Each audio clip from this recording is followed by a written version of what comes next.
Flop budget होता है film में, है ना? हाँ, तो ये सर, होता है। वही, तो हम भी वही बात करेंगे। सोशल मीडिया पे फैंस के लिए भी इरफान सर के बारे में बहुत क्या कहते हैं क्यूरियोसिटी है कि how is he right now. वो उनको अपने पीस पे रहने दीजिए, उन्हें जब आना होगा वो आ जाएंगे, जैसे उन्हें लगेगा वो आ जाएंगे, डोंट वरी, उसकी चिंता मत कीजिए। I had tears in my eyes because मुझे लगा कि शिट मैं अपना सपना जी रही हूँ। अंदर से एज एन एक्टर मैंने सिर्फ यहाँ पे एक प्रोसेस ये रखा कि मुझे इरफान भाई को एंटरटेन रखना है, ऑन स्क्रीन भी और ऑफ स्क्रीन भी। नफरत की हद तक प्यार करते हैं। Hi, this is Gaurang and I have with me Deepak Dobriyal and Radhika Madan. Their movie is coming Angrezi Medium, which is releasing on March 13. So please welcome. And Thank you. I liked the trailer and I loved it. और Hindi medium जो बोलते हैं ना, एक term होता है, sleeper hit थी जब रिलीज हुई थी जी। तो कितना वो था, प्रेशर था ये मूवी साइन करते टाइम की, उससे तो बेटर ही होनी चाहिए एटलीस्ट, स्पेशली आपके लिए सर, क्योंकि आप पिछली में भी थे। नहीं देखिए, ये जो प्रेशर है सबसे बड़ा, सबसे पहले राइटर के ऊपर जाएगा, उसके बाद डायरेक्टर के, है ना, कि प्रोड्यूसर रेडी है बनाने के लिए, तो उसको आगे कैसे ले जाना है या उससे कम ना लगे, क्योंकि वो ऑलरेडी हिंदी मीडियम एक गारंटी है। तो वो सारा प्रेशर राइटर ने और डायरेक्टर ने ले लिया, तो हमें उसका कोई चिंता नहीं था, हमें सिर्फ एक्ट करना था इन्वॉल्वमेंट के साथ, सच्चाई के साथ, वो हम लगे रहे और हो गया। तो when you were offered this film, तो हाँ जी। आपका क्या रिस्पांस था, मतलब क्या एक पर्टिकुलर एस्पेक्ट था इस मूवी के बारे में जो आपको अच्छा लगा? जी, मुझे पता लगा था कि ऑडिशंस हो रहे हैं, they looking for a new girl and I begged my team to get me the audition. So तब तक आपने स्क्रिप्ट नहीं पढ़ी होती, कुछ नहीं पढ़ी होती, बट ऑफ कोर्स ये पता होता है कि हिंदी मीडियम का सेकंड पार्ट बन रहा है। आई वाज ऑलरेडी गेम, उसी में आई वाज गेम कि भाई आई एम करने please let me be a part of it. So I auditioned for it and Dinoo and Homi liked my audition and that's how I became a part of it. तो वो पटाखा के बाद था या पहले था, लाइक इट वाज आफ्टर पटाखा। उसके बाद भी आपने ऑडिशन दिया? जी हाँ, of course I love giving, मैं अभी भी ऑडिशन देती हूँ। आफ्टर अंग्रेजी also I have given an audition like for a film, but मैं उस कॉन्सेप्ट में ही नहीं बिलीव करती हूँ कि अरे आपने 2-3 कर लिए हैं तो आप अपनी ईगो पे ले लेते हो कि अरे अब मैं ऑडिशन नहीं करूँगी, ऐसा कुछ नहीं है। बाहर रायन गॉसलिंग ऑडिशन करे तो तुम क्या हो यार? नहीं, वही हॉलीवुड में चलन है, ऑडिशन का ट्रेंड होता है, क्योंकि अभी भी बड़े बड़े स्टार्स भी ऑडिशन करते हैं। इंडिया में हमने उतना देखा नहीं, स्पेशली जो एस्टैब्लिश्ड। नहीं, यहाँ पे एक दिया तो 10 लोग बुला लेंगे, ये हर कोई बुला लेगा, यहाँ पे ऐसा नहीं है। आई तो love auditioning because I think मुझे भी समझ में आ जाता है कि whether I can play the character और not, and if I see it from a producer's point of view, अगर मैं कल को कभी प्रोड्यूस करती हूँ तो मुझे पता होना चाहिए ना मैं किस पे पैसा लगा रही हूँ, कि कितना वो ऑफर कर सकते हैं, तो मुझे भी आइडिया हो जाएगा, प्रोड्यूसर को भी आइडिया हो जाएगा। फिर बाद में ये नहीं होगा ना कि ये क्या परफॉर्मेंस थी, मैं बोलूँगी ना सर आपको तो पता था ना मैं क्या कर सकती हूँ। तो उसमें क्लियर होता है। But I know it's an abuse term, but do you think it also has something to do with nepotism? No यार, I don't get into that only because ठीक है एग्जिस्ट करता है, बट आई फील कि there is space for everybody and there is work for everybody. इतनी चीज़ें बन रही है, एवरीबडी कैन को एग्जिस्ट। आसमान में बहुत सितारे होते हैं, ऐसा कुछ नहीं है कि आप, ऑफ कोर्स उनको इजी एक्सेस मिलता है, मैं वो चीज़ डिनाई नहीं करती, डेब्यू मुझे नहीं पता उनको करना है ऑडिशन, वो करिए, बट मेरा पार्ट है अपना 100% देना। मैं घर पे बैठ के क्रिब नहीं कर सकती हूँ कि लगता है वो प्रोजेक्ट बन रहा है तो इसी को जाएगा क्योंकि वो उसकी बेटी है, तो मैं सो जाती हूँ। मेरा काम है एटलीस्ट जाके बोलना कि can I audition for it, अपना 100% देना, एंड फिर उसके बाद जो होता है वो मेरे हाथ में नहीं है। अब बहुत काम हो रहा है सबके लिए है, तो तुम वो नहीं कर सकते कि हाँ इंडस्ट्री का तो देखो, ऐसे नहीं हो सकता है। सर आप तो बहुत सालों से काम कर रहे हैं और लोग मानते भी है आपकी परफॉर्मेंस और उसको, तो आपका क्या टेक है इस पर? लाइक आपने तो ऑडिशन नहीं दिया होगा आई म्यूजियम में? नहीं, इसके लिए नहीं दिया, पहले तो दिए हैं, पहले हाँ, पहले तो जब तक ओमकारा नहीं आई तब तक तो ऑडिशन दिए हैं हर जगह, आज भी देता हूँ, लेकिन कोई या तो फिरंग डायरेक्टर हो या यहाँ का कोई फर्स्ट टाइमर हो। फर्स्ट टाइमर के लिए मैं देता हूँ कि भाई उसके लिए थोड़ा कन्फ्यूजन है, मचा हुआ है, क्या करें कैसे नहीं, तो उसको एक कॉन्फिडेंस देने के लिए मैं देता हूँ कि भाई हाँ ओके डोंट वरी, उसको दूंगा। जो ऑलरेडी एक आध फिल्म बना चुका है और वो लेगा ऑडिशन, तो फिर मैं उसका बायोडाटा मांगता हूँ, भाई आप भी अपना बायोडाटा दिखा दो ना, वो जो आपने बनाए थे पिछले मुझे पसंद नहीं है। तो ये भी है, अपने पास भी है ना, तो अच्छा वो दोनों साइड से? हाँ दोनों साइड का है। तो ये भी है यार, वो रखना पड़ेगा, अदरवाइज तो बहुत ग्रांटेड ले लेते हैं भाई 2 मिनट में। ये भी है, ये मैंने बहुत 1000 बार पोलाइट रह के करने की कोशिश की, लेकिन आजा आजा आजा तो नहीं। तो कई बार आपको एक अपना स्टांस लेना पड़ता है कि न्यू कमर होगा, पहली बार फिल्म बना रहा है उसको दूंगा, या कोई फिरंग डायरेक्टर क्योंकि वो मुझे जानता नहीं, दैट्स इट। और अंदर नहीं, जो 1-2 बार बना चुका है उसको नहीं। आपने लास्ट टाइम लखनऊ सेंट्रल के टाइम पे जो हमने इंटरव्यू किया था, आपने मुझे बताया था कि राइटर्स को लेकर आपने बात की थी कि उनको इतना रिस्पेक्ट नहीं मिलता। वो बात थी 2017 में आई थी शायद, 16 या 17। हाँ 16 में। कितना आप चेंज देखते हैं आप? बहुत, क्योंकि बहुत राइटर का change। नाम भी अभी आने लगा है चीज़ों पर। जी। मैं ट्विटर पे भी जब पोस्टर लोग शेयर करते हैं तो राइटर का नाम लिखा होता है ट्वीट में भी तो। और वो क्या था कि 2016 में तनुवीर सोनू के 6 अवार्ड्स मिले थे, 6-7 मुझे। तो हर स्टेज पे मैंने बोला, हालांकि स्पीच भी एडिट कर दी गई बहुत सारी कि नहीं ये बकवास नहीं सुननी इसकी, है ना, जो भी है। तो वो बोला मैंने हर बार, वो इंडस्ट्री में तो फैल गई वो बात। और वो जो कदर है, क्योंकि यार पूरा 90% भूमिका तो राइटर ही बनाता है ना, पूरी दुनिया उसने क्रिएट करने, किरदार ये वो यहाँ जाएगा, फिर वो डायरेक्टर को बताता है, डायरेक्टर हाँ प्रोड्यूसर डन। तो पहली गारंटी तो राइटर है, जो जिसको और उसको कॉन्फिडेंस आपको देना पड़ेगा, उसको एक पेमेंट के तौर पे। पहले होता था जिन राइटर्स पे आपका यकीन था उनको आप कश्मीर भेज देते थे 3 महीने और वहाँ बैठ के लिखिए आप। तो ऐसे ऐसे प्रोड्यूसर जो उनकी कदर करते थे, तो वही कदर अभी फिर से आनी चाहिए, और वो मुझे दिख रही है हर जगह, है ना। वो हर जगह मेरे को उसके बाद कई राइटर दोस्त मिले, वो कह रहे यार वो बहुत अच्छा लगा तुमने हिमांशु का नाम लिया यार, वहाँ पे टच फील कर रहे हैं। बहुत बड़े से बड़े राइटर ने मुझे बोला, तो मैंने कहा यार वो ज़रूरत है, मुझे महसूस हुई हो।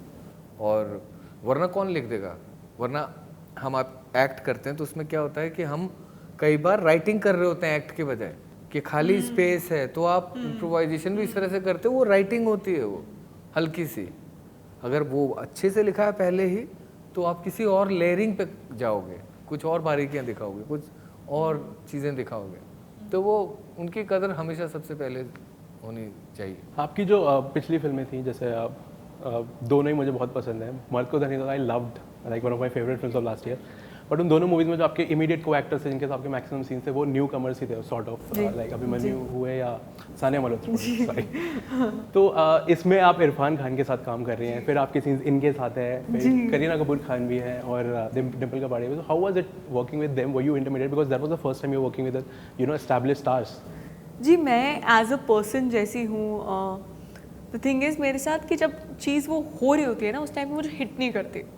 ये बुरी बात भी और अच्छी बात भी है। बुरी बात इसलिए क्योंकि मैं जी नहीं पाती उस मोमेंट में, अच्छी बात इसलिए क्योंकि मैं कैरेक्टर पे फोकस करती हूँ एंड मैं परफॉर्म करके आ जाती हूँ। Same thing happened here. I think पटाखा के टाइम पे भी ये हुआ था कि मैंने जब कर लिया था काम, 1-2 महीने बाद जी मुझे रियलाइज़ हो रहा, अरे मैंने तो विशाल भारद्वाज के साथ काम कर लिया।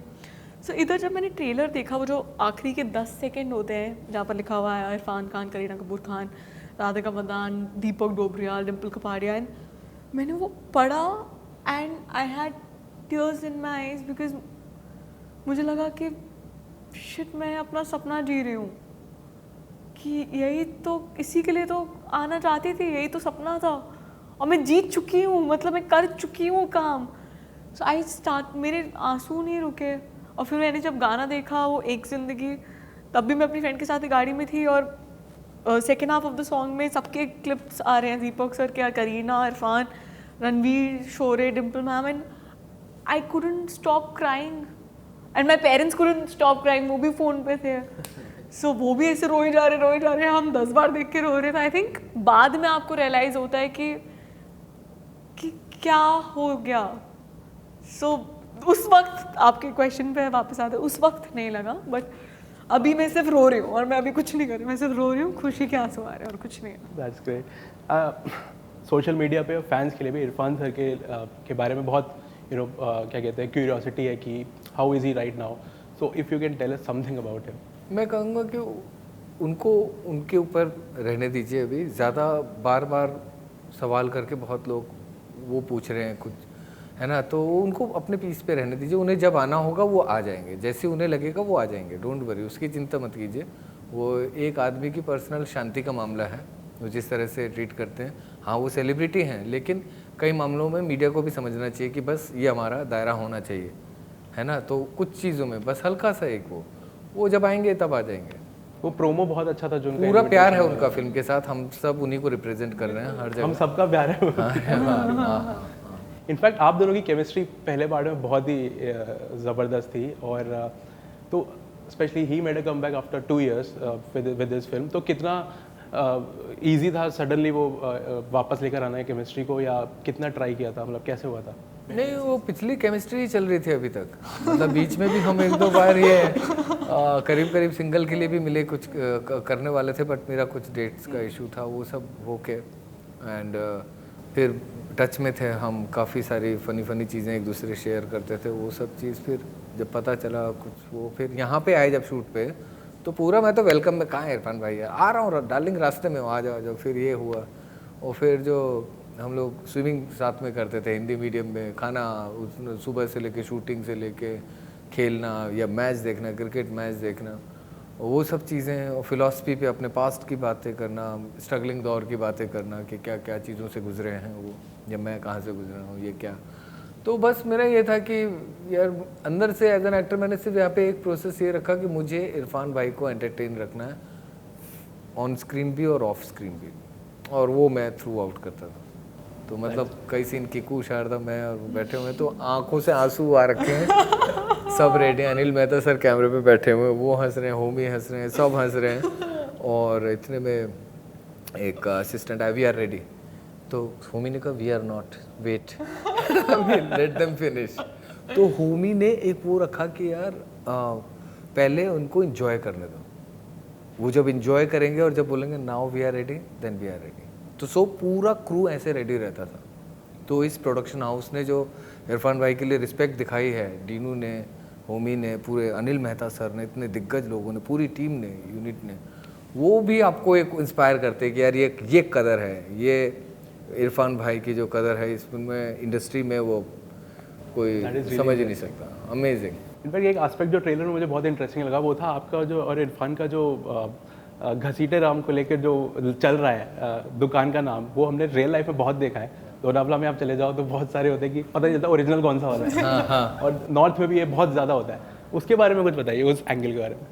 उस एंगल के बारे में यही है कि अब यार वो तो फिल्म में ही दिखेगा। मतलब इनका लव हेट रिलेशनशिप जो इन दोनों का चल रहा है वो चलता रहता है, बहुत ही अलग अलग हैं ये, बहुत ही इम्पल्सिव लोग हैं, नफरत की हद तक प्यार करते हैं एक दूसरे को। लेकिन उसमें ये है कि बच्चों को कोई कुछ नहीं बोलेगा, बच्चे को सब प्यार करेंगे, चाहे किसी का भी बच्चा हो, लेकिन बच्चे सब क्या, हाँ ना ना ना, तो बच्चों के साथ एक अलग, तो आपको एक बड़ी प्यारी सी लेयरिंग, जो फैमिली के मनमुटाव, झगड़े, और फिर भाईचारा, लव हेट रिलेशनशिप, वो सब नज़र आएगा आपको, और जो बहुत ही मज़ेदार। अब हमने कुछ देखा तो मैंने कहा हाँ यार है तो सही, ये मज़ेदार तो बन गया कुछ, है ना। तो अब पब्लिक के ऊपर देखते हैं कैसे रिएक्ट करती है। इनफैक्ट योर लास्ट 2 फिल्म्स दोनों को ही क्रिटिकल बहुत ज़बरदस्त अक्लेम मिला था, you were nominated for awards, और अवार्ड्स मिले भी थे बहुत सारे, बट बॉक्स ऑफिस पे उतना नहीं चल पाई थी दोनों मूवी। ये मूवी का लोगों को बहुत ऑफ कोर्स क्यूरियोसिटी है, एक्साइटमेंट है, और मतलब मोर और लेस पता है कि ये चलने वाली है पिक्चर, आपके मुंह में घी सकते हैं। हाँ, तो जब फिल्म नहीं चलती है, even though you have been praised by everyone, जिसने भी देखी बाद में भी, तो हाउ इज योर रिएक्शन और how do you feel about it? The thing is कि मेरा काम, like do you take that seriously कि अरे यार चलनी चाहिए थी, जो भी? देखो मेरा काम ना वहीं पे ख़त्म हो जाता है जब डायरेक्टर कॉल करता है कि it's a film rap for Radhika Madan, that is it. मेरी जॉब वहाँ पे ख़त्म।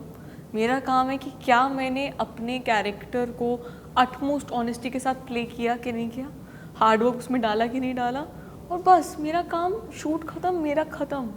बाकी कैसे प्रमोट करना है, बॉक्स ऑफिस नंबर्स क्या हैं, वो सब प्रोड्यूसर की बात है, प्रोड्यूसर के हाथ में है, डायरेक्टर के साथ उसको जो भी करना है, मेरा वहीं पे ख़त्म हो जाती है बात। तो ऑफ कोर्स आप चाहते हैं कि ज़्यादा से ज़्यादा लोग आपकी मेहनत को देखें, दैट्स अ डिफरेंट थिंग, पर मुझे इफ़ेक्ट नहीं करता है, क्योंकि अगर कोई एक्टिंग पे कमेंट करेगा तो मैं बोलूँगी कि राधिका कर क्या रही है तू, तब शायद मेरी नींदें उड़ जाएंगी, तो मुझे बहुत इफेक्ट करेगा, क्योंकि I am in it because of that, मैं आर्ट की वजह से हूँ। पर नंबर्स वगैरह से मैं बॉदर नहीं करती, मेरा काम थोड़ी है। That is fact. नहीं, इसमें ये होता है कि राकेश मेहरा सर ने एक बात बोली थी कि फ्लॉप बजट होता है फिल्म नहीं, है ना। तो ये होता है। वही, तो हम भी वही बात करेंगे। तो हम उसी पे यकीन रख जी, बहुत खूब। हम भी चाहते हैं यार पहला दिन जाए 20 पे ठकाक करके, हम भी पागल हों थोड़े से, हम भी मतलब है ना, है वो ख्वाहिशें, लेकिन अभी थोड़े हम्बल हैं तो वो मान लेते वो नहीं है। जी जी जी, तो ये सब चीज़ें हैं। खैर कोई बात नहीं, एक दिन देखेगा। यही सर, यही।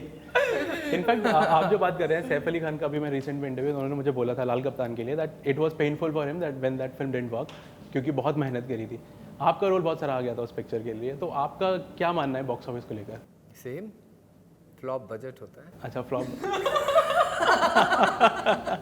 नहीं यार, मेहनत की थी, और सबसे बड़ी बात ये थी कि उस फिल्म में बहुत मेहनत हुई थी। तो आपकी जो पर्सनल ख्वाहिश थी कुछ भी कि यार ऐसे हो जाए वैसे हो जाए, नहीं, कुछ हर एक ने अपना बेस्ट दिया था, सेक्रीफाइस किया। मतलब विपासना थी वो 6 महीने की, ऐसे किया सबने, घोड़े हैं, एनिमल हैं, हर, क्योंकि वो प्रैक्टिकल उस पर जाके शूट हाँ हाँ, मतलब हर किरदार के साथ उसमें एक एनिमल है, एक जानवर है, Yeah. उसे कैरी करना है। मतलब वो चाहे वो उसको रिप्रेजेंट करता हो, सिंबॉलिक भी है, बहुत सारी चीज़ें हैं, हिस्ट्री है, ये पेट्रियोटिज्म है, सब चीज़ है, पर्सनल खुंदक है, एवरीथिंग। बट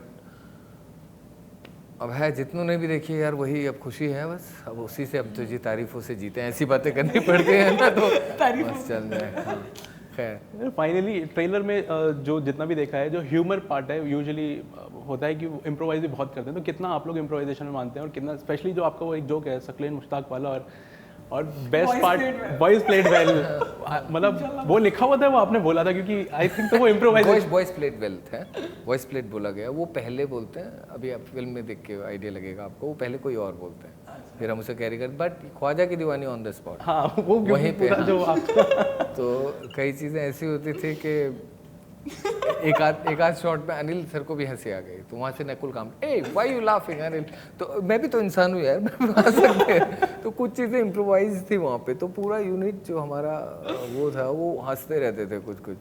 तो जहाँ गुंजाइश होती थी हल्का सा भी, क्योंकि यार अगर मैं इसमें एक्स्ट्रा अलर्ट रहा था, है ना, कि बहुत ज़्यादा कि हाँ कहीं भी कोई भी जगह नीरस नहीं लगनी चाहिए, ज़रा सा भी कोई डल मोमेंट नहीं लगना चाहिए, तो उस वजह से मैंने वो रखा है कि एंटरटेनमेंट का बहुत ध्यान रखा है। मतलब बहुत टाइम बाद भी कर रहा हूँ, 2-3 सीरियस हो गए, उनका रिजल्ट नहीं मिला है।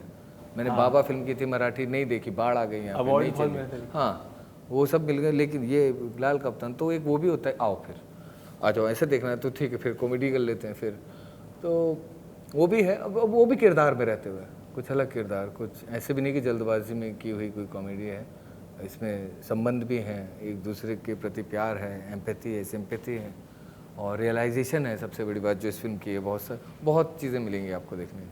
मैंने ही नहीं देखी मैं, लेकिन बट मैं बहुत श्योर हूँ। everyone is waiting for this movie, and it was really good chatting with both of you. Thank And you. I am looking forward to Angrezi Medium. Thank you so much. Thank you.